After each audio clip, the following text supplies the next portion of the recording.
வாரத்தின் நாட்கள் மொத்தம் 7. கிழமைகள்: ஞாயிற்றுக்கிழமை,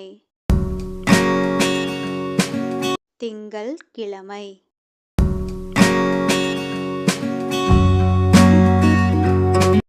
செவ்வாய்க்கிழமை,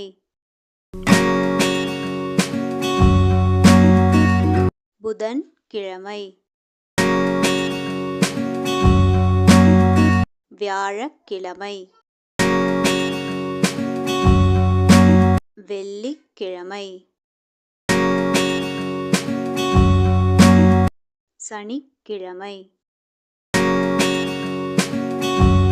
இந்த வீடியோ உங்களுக்கு பிடிச்சிருந்ததுன்னா லைக் பண்ணுங்கள், கமெண்ட் பண்ணுங்கள், சிம்ம விஷ்ணு சேனலை சப்ஸ்கிரைப் பண்ணுங்கள். தேங்க்யூ.